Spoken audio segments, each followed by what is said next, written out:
नागराज के अगले एपिसोड विनाश में आप सभी का स्वागत है। प्रलय के बाद हमेशा आता है विनाश और इस विनाश के कई कारण हो सकते हैं। मानवों की बिगड़ती, चरमराती और टूटती सामाजिक मान्यताएं, मानवों के बीच में आणविक युद्ध और यह विनाश पृथ्वी के बाहर से भी आ सकता है। उल्का, सौर तूफान या धूमकेतु के रूप में हमारे पृथ्वी पर जीवन के विनाश और या फिर पृथ्वी के ही विनाश की कई तारीखें ज्योतिषी गणना द्वारा बता चुके हैं। इनमें से कुछ तारीखें तो बिना किसी घटना के पार हो गई और कुछ तारीखें अभी आनी शेष हैं। इनमें से ही एक तारीख है 25 अक्टूबर 1997, जिस दिन होगा पृथ्वी का विनाश। जब कभी भी बड़ी आग लगती है तो वह अक्सर एक छोटी सी चिंगारी से ही शुरू होती है और वह छोटी सी चिंगारी आज महानगर की सड़कों पर घूम रही थी। बस 15 मिनट बाद मैं अपनी मंजिल पर पहुंच जाऊंगा। यह क्या? स्टॉप यानी रुको? यह अपुन का चेक पोस्ट है बाप। रोड टैक्स देकर जाने का इधर ला, निकाल माल। अच्छा, और अगर ना दूं तो तेरे जैसे शरीफ को हलाल करने में अपन को बहुत तकलीफ होएगा। अंदर विस्फोटक रखा हुआ भाई गाड़ी के अंदर। लेकिन इससे पहले कि वह टैक्स कलेक्टर उस शरीफ को हलाल कर पाता, सांप यानी आ गया नागराज। मर गए बाप, तेरे से भाग कर ही तो अपन शहर से इस बियाबान में अड्डा बनाया था, तो इधर इस बिया पहुंचा। नागराज तुम जैसे टुच्चों का पीछा जहन्नुम तक नहीं छोड़ेगा तात्या। और उसने चढ़कर दोनों को लात मार दी। अब तुम लोग जानते हो ना कि तुमको क्या करना है, या मैं समझाऊं? मैं जानता है बाप, तेरे पास अपुन को पुलिस स्टेशन पहुंचाने का टाइम नहीं है। अपुन चमचा के साथ उधर जाकर अपने खिलाफ रिपोर्ट लिखाकर लॉकअप में बंद हो जाएगा। ठीक समझे? मेरा एक एक सांप तुम्हारे साथ तब तक रहेगा जब तक तुम लॉकअप में बंद नहीं हो जाते। अब जाओ। बहुत बहुत धन्यवाद नागराज, उसकी कोई जरूरत नहीं है। अब आप आराम से अपनी यात्रा पर जा सकते हैं। नागराज अगर पीछे की सीट पर झांक कर देख लेता तो शायद आज दुनिया की शक्ल ही कुछ और होती, लेकिन ऐसा नहीं हुआ क्योंकि होने को कुछ और ही मंजूर था। कुछ ही देर बाद वह कार पुरानी नगरी में खड़ी हुई थी। यही है, एकदम यही है। एक दीवार इस प्राचीन नक्शे से मेल खा रही है, यानी यही पुरानी नगरी है, देवों की वह नगरी जिसकी तलाश में मैं न जाने कितने प्राचीन खंडरों की खाक छान चुका हूँ। अब देख लूं कि इस सृष्टि पुराण में और क्या लिखा हुआ है। यह प्राचीन ग्रंथ हमारे खानदान में सैकड़ों वर्षों से रखा हुआ है। कहते हैं कि इसे हमारे एक पूर्वज को देवताओं ने यह कहकर दिया था कि जब सृष्टि का अंत होगा तब सिर्फ यह पुराण बचेगा और जिसके हाथों में यह पुराण होगा वह प्रभु की सहायता से सृष्टि की पुनः रचना करेगा, जैसे मनु की इस सृष्टि की रचना में प्रभु ने मदद की थी। और अगर प्राचीन ग्रंथ में रखा यह नक्शा सही है तो इसमें लिखी हुई भविष्यवाणी भी सत्य होगी कि संवत 2054 में आकाश से प्रभु का कहर टूटेगा और पापियों का विनाश हो जाएगा, क्योंकि उस युग के उस समय काल में मानव इतना पापी और भ्रष्ट हो जाएगा कि उसको नष्ट करने के अलावा प्रभु के सामने कोई और रास्ता नहीं होगा। इसके अनुसार तो प्रलय की वह तारीख कुछ ही दिन बाद है। अब अगर मुझे इस नगरी में रखा हुआ वह जीवन दंडक मिल जाए तो उत्पत्ति भी कर सकता है और नाश भी। तो इस ग्रंथ की एक एक बात पर सत्यता की मुहर तुरंत लग जाएगी। नक्शे के अनुसार इसी स्थान के नीचे दबा होना चाहिए वह सृष्टि केंद्र जहाँ पर वह दंडक रखा है। मैं वहीं पर विस्फोटक लगाता हूँ।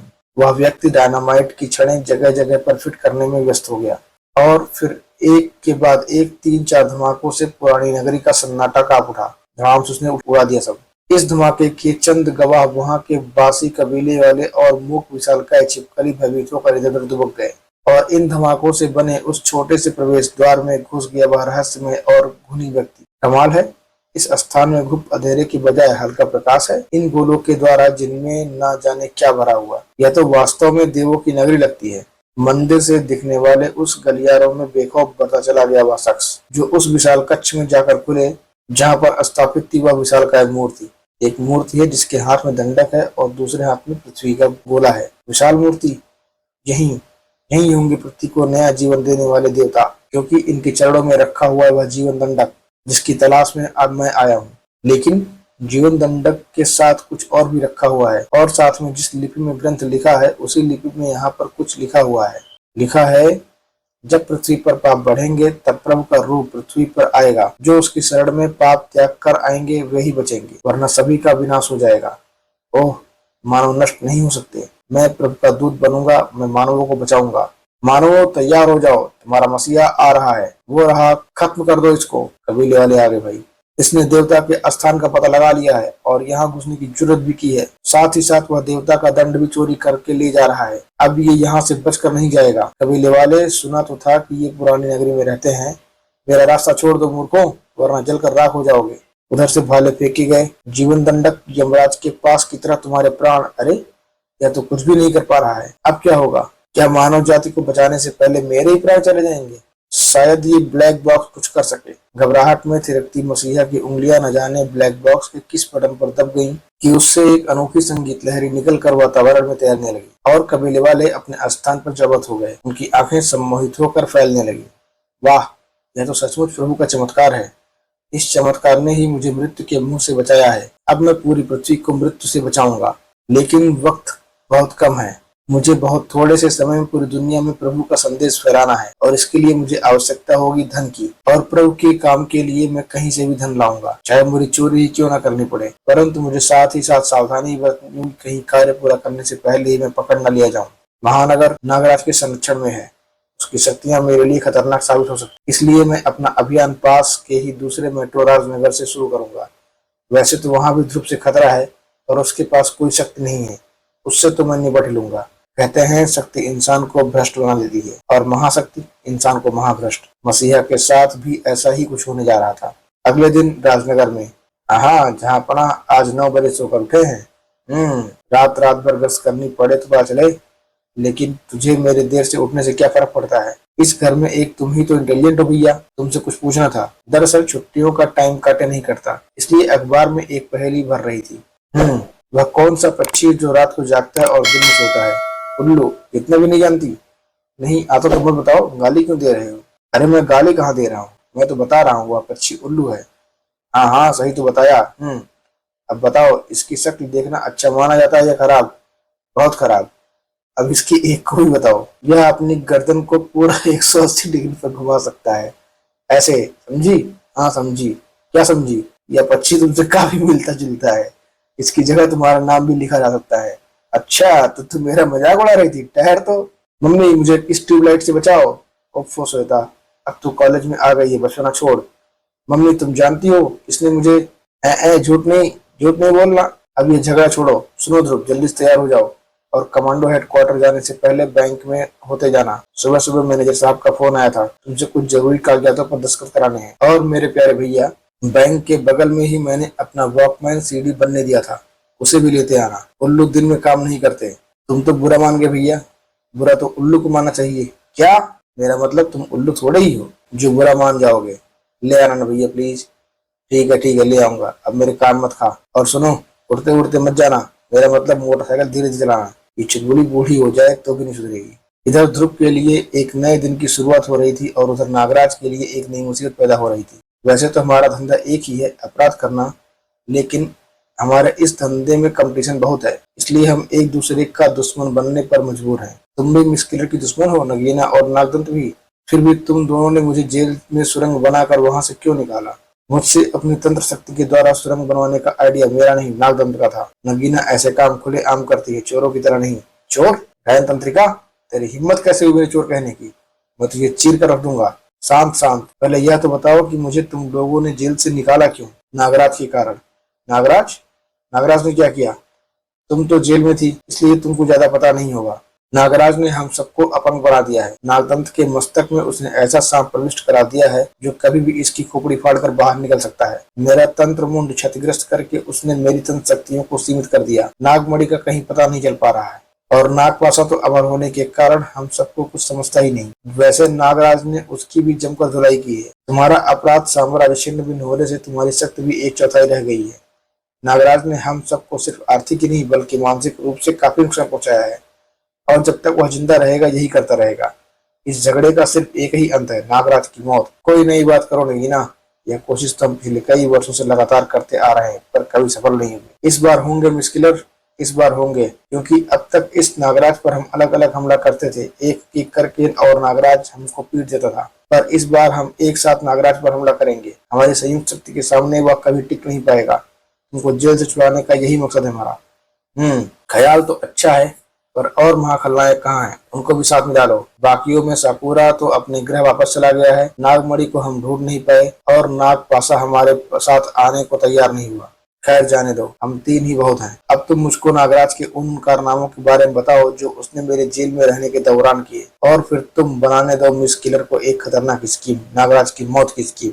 वैसे तो 3 तिगाड़ा काम बिगाड़ा कहावत मशहूर है, लेकिन इस बार किसका काम बिगड़ने वाला था यह तो वक्त बता सकता है। फिलहाल तो हम आपको वहां लिए चलते हैं जहां पर सचमुच किसी का काम बिगड़ने वाला है। ना ना ना ना ना रे ना रे ना रे। मस्त धमाकेदार गाना है। ध्रुव गाना सुनते हुए जा रहा है। सर्विस सेंटर वाले ने कहा कि आधे घंटे तक लगातार चलाकर सीडी प्लेयर चेक कर लेना। अब तो मैं यह पूरा गाना सुनकर ही कान से हेडफोन निकालूंगा, वरना गाना सुनने का मौका कहाँ मिलता है। उस सडन नाल रहोगे तो ऐसे करोगे।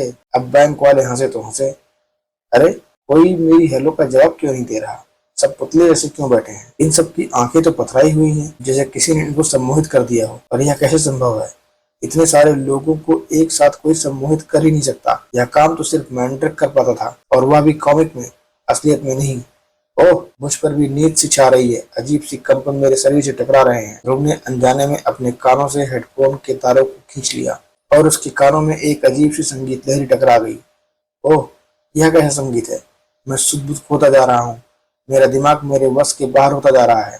यह प्रभु का चमत्कार है। सुपर कमांडो ध्रुव। पृथ्वी पर प्रभु का कहर टूटने वाला है, और उसने मुझे अपना दूत चुना है, मानवों का मसीहा। और मसीहा का रास्ता जो भी काटेगा उसका हाल तेरे जैसा ही होगा।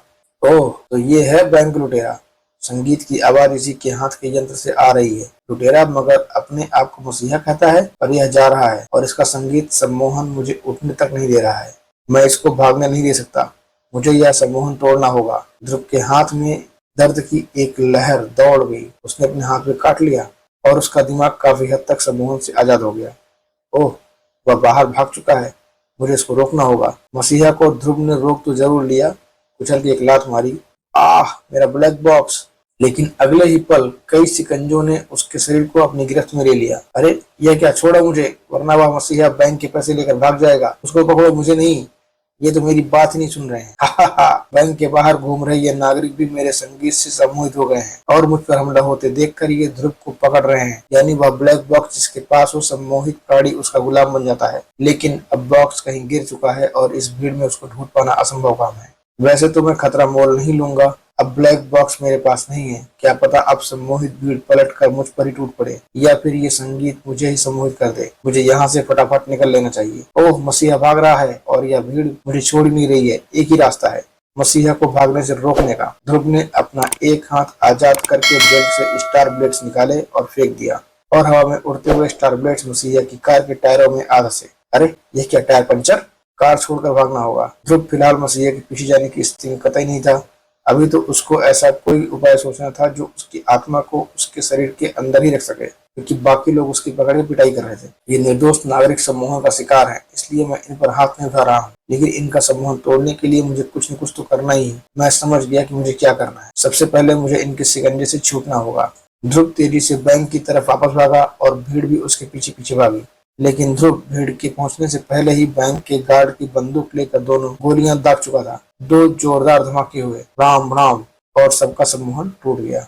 और ध्रुव के पीछे बढ़ती भीड़ में सभी के कान झंझना उठे, और इस तेज आवाज ने सभी का सम्मोहन तोड़ दिया। अरे, मैं अभी तक बैंक के पास ही खड़ा हूँ, पर क्यों? समझ में नहीं आ रहा कि मैं यहाँ क्या कर रही हूँ। मेरा तो इस बैंक में खाता भी नहीं है। मुझे तो कुछ सुनाई ही नहीं दे रहा। मैं बहरा हो गया हूँ क्या? ठीक वैसे ही हुआ जैसे मैंने सोचा था। धमाकों के शौक के कारण ये सम्मोहन से आजाद हो गए हैं, और इस तेज धमाके को सुनने के बाद इनके कान कुछ देर तक और कुछ सुनने की स्थिति में नहीं होंगे। और इससे पहले कि शरीर कंपनों के जरिए यह संगीत इनको सम्मोहित कर सके, मैं ब्लैक बॉक्स को ढूंढकर इस संगीत को बंद कर दूं। ध्रुव ब्लैक बॉक्स पर उभरे बटनों को तब तक दबाता चला गया जब तक वह अजीब संगीत बंद नहीं हो गया। मुसीबत तो टल गई थी, लेकिन अपने पीछे कुछ सवाल भी छोड़ गई थी। यह चक्कर तो खत्म हुआ, पर यह ब्लैक बॉक्स है क्या भला? और इसमें से यह संगीत कैसे निकलता है? ऐसा संगीत तो मैंने पहले कभी नहीं सुना। और इससे भी बड़ा सवाल यह है कि यंत्र उस मसीहा के पास आया कैसे? शायद इसकी कार में से कोई सूत्र मिल सके। यह क्या है? किसी पुराने कागज का रोल लगता है, या तो कोई नक्शा है। किसी प्राचीन नगरी का नक्शा लगता है। ऊपर लिखा भी है देवनगरी, बाकी सब अजीब सी भाषा में लिखा है। यह मसीहा राजनगर में बैंक लूटने ज्यादा दूर से नहीं आया होगा, और इस शहर से सबसे पास तो ज्ञात प्राचीन नगरी है। वहाँ महानगर के पास स्थित पुरानी नगरी है। मुझे महानगर जाकर छानबीन करनी होगी, और इसमें मुझे नागराज की सहायता लेनी होगी। नागराज को खुद ही सहायता की जल्दी ही जरूरत पड़ने वाली थी। पुलिस स्टेशनों में दर्ज रिपोर्टों के अनुसार पिछले 2 घंटों में इस इलाके में 3 वारदातें हो चुकी हैं। लेकिन आश्चर्य की बात है कि इस इलाके में घूम रहे मेरे कई जासूस सर्पों में से एक ने भी मुझे मानसिक संकेत भेजकर इन अपराधों के बारे में सूचित नहीं किया। और मेरे लिए यह जानना बहुत जरूरी है कि ऐसा क्यों हुआ। परंतु कारण जानते ही नागराज की आंखें आश्चर्य से फैल गईं। यह क्या? कुछ दूसरे सांपों ने मिलकर मेरे सर्पों को मार डाला है, पर ऐसे सांप आए कहाँ से जो मेरे सब सैनिकों को मार सके? ये नाग शक्तियां मेरे शरीर के अलावा और कहाँ से आ सकती है नागराज? नागदंत तू, परंतु तेरी नाग शक्तियां तो मैंने ले ली थी और और मेरे मस्तक में नागश्री को बैठा दिया था ताकि वह मेरा खोपड़ा खोल सके, पर उसने ऐसा क्यों नहीं किया? यही जानना चाहते हो ना? तो एक दुखद समाचार सुन लो, नागश्री अब मेरे शरीर में तो क्या इस ब्रह्मांड में भी कहीं नहीं है। मार डाला है मैंने उसे। मार डाला है? असंभव, तुम उसको मार नहीं सकते थे, किसी तरह भी नहीं। मैंने उसको कैसे मारा इसकी चिंता छोड़ दे नागराज, तू कैसे मरने वाला है यह सोचकर डर। ओह, तो मुझे अपने सर्प बंधनों में कैद करके वार करना चाहता है, लेकिन तू यह भूल गया कि नाग सम्राट नागराज को कोई भी सर्प बंधन बांध कर नहीं रख सकता। अब तू अपनी जान की खैर मना। नागराज ने नागदंत पर विष फुंकार छोड़ी, लेकिन नागदंत ने उस फुंकार को बीच में ही काट दिया। बड़े आश्चर्य की बात है, अपने जन्म की कथा जानने के बाद यह तो मुझे पता चल गया है कि मेरे अंदर देवकाल जयी का विष है और यही मेरी विष की भयंकरता का कारण है। परंतु नागदंत को तो प्रोफेसर नागमणि ने बनाया है, फिर भी यह मेरे जितना ही भयंकर विष कैसे उगल सकता है? खैर, यह मैं बाद में सोचूंगा। अभी तो नागदंत को काबू में करने के लिए मेरी शारीरिक शक्ति ही काफी होनी चाहिए। और उसने एक मुक्का मारा उछल के नागदंत को, लेकिन नागदंत ने भी उन सर्प शक्तियों की ही ताकत थी। अनगिनत सर्पों की शक्ति से भरा नागराज का एक करारा वार नागदंत के शरीर से टकराया।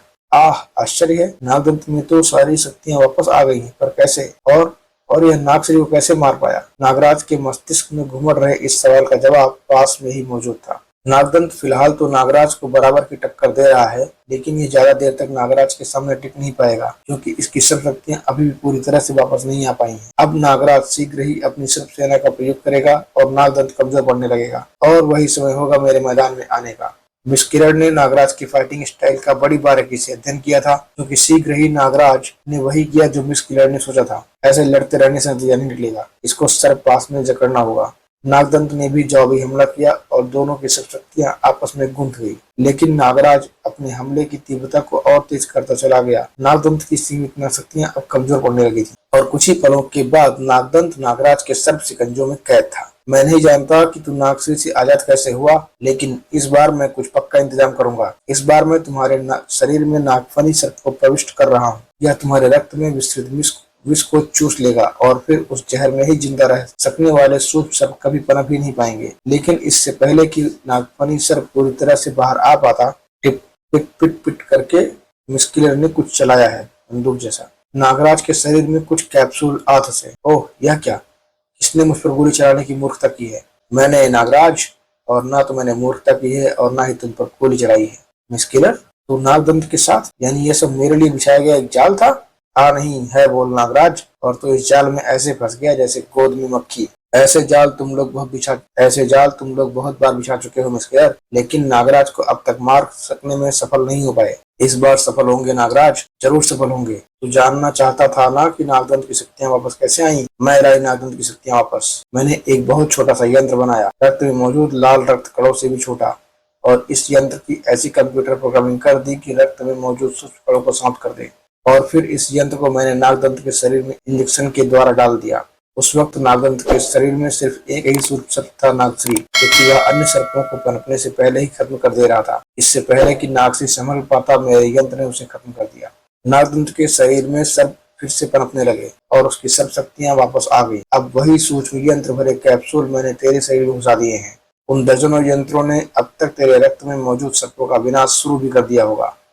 देख ले, तुझे कमजोरी आनी शुरू हो गई है। तेरे यंत्र मुझे मार नहीं सकते किलर, उनकी पावर कभी न कभी तो खत्म होगी ही, और उन यंत्रों के निष्क्रिय होते ही मेरे रक्त में सर्प फिर से पनपने शुरू हो जाएंगे। इतना समय तुझको नहीं मिलेगा नागराज, तुझको मौत के हवाले करने को बेताब हो रही है नाग तंत्रिका नगीना। नगीना तू भी? हाँ नागराज, तेरी मौत नगीना। तूने मेरा तांत्रिक मुंड छिद्रस्त करके मेरी तंत्र शक्तियों को सीमित कर दिया था, लेकिन मिस किलर द्वारा बनाया गया यह यंत्र काफी कुछ मेरे तंत्र मुंड की तरह ही काम करता है। तंत्र मुंड के समान ही मैं इसके जरिए अपनी तंत्र शक्ति का वार तुझ पर कर सकती हूँ, और इस बार तू इसे मेरे शरीर से अलग करके मुझे बेबस नहीं कर सकेगा, क्योंकि इस बार पहले ही तुझे बेबस कर दिया है हम तीनों ने मिलकर। आह, कमजोरी तेजी से बढ़ती जा रही है और मेरे शरीर में सर्प भी बाहर नहीं आ रहे हैं। मिस किलर के यंत्र बहुत तेजी से काम कर रहे हैं। इस वक्त मुझे इस जाल से निकलने के लिए किसी मदद की बहुत सख्त जरूरत है, वरना शायद ये तीनों अपने नापाक इरादे में कामयाब हो जाएंगे। नागराज फिलहाल यह नहीं जानता था कि उसकी मदद उससे कुछ ही कदमों की दूरी पर खड़ी थी। मैं 5 मिनट से यहाँ खड़ा सारी बातें सुन रहा हूँ। पहले इस लड़ाई में कूदने से कोई फायदा नहीं होता, क्योंकि मैं इन विलेनों की ताकत को नहीं जानता था। लेकिन अब मुझे काफी कुछ अंदाजा लग गया है, इसलिए अब इस लड़ाई में कूदकर नागराज की मदद करने का वक्त आ गया है। सिर्फ चंद लम्हे ही बचे थे। इस बार हमारे संयुक्त वार तेरी जान निकाल लेंगे नागराज, और तुझे बचाने वाला भी कोई नहीं। कौन? ध्रुव, तुम यहाँ कैसे? तुमसे कुछ काम था। तुम्हारे दोस्त ने बताया कि तुम इस इलाके की तरफ आए हो। ध्रुव नागराज को मोटरसाइकिल पर लेके उड़ चला।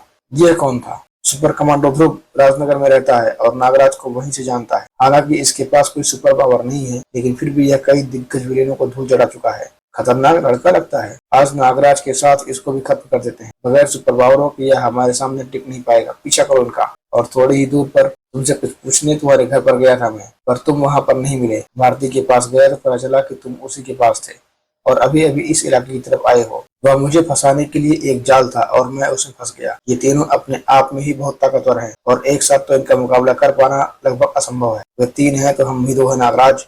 इनका मिलकर सामना करेंगे। इन तीनों के पास कई सुपर पावर्स हैं ध्रुव, और इस वक्त मैं भी बेबस हूँ और तुम्हारे पास भी कोई सुपर पावर नहीं है। हमारे पास हिम्मत है नागराज, और मैं इनकी शक्तियों के बारे में भी काफी कुछ समझ चुका हूँ। तुम चिंता मत करो, मेरे पास एक योजना है, सुनो। और थोड़ी देर बाद वे रहे दोनों, खत्म कर दो इनको। दोस्तों, क्या लगता है नागराज और सुपर कमांडो ध्रुव मिलकर मिस किलर, नगीना और नागदत्त तीनों से कैसे लड़ेंगे? क्या किसी सुपर पावर का इस्तेमाल होगा? नहीं, यहाँ जानने के लिए मिलते हैं अगले एपिसोड में। तब तक के लिए बाय बाय।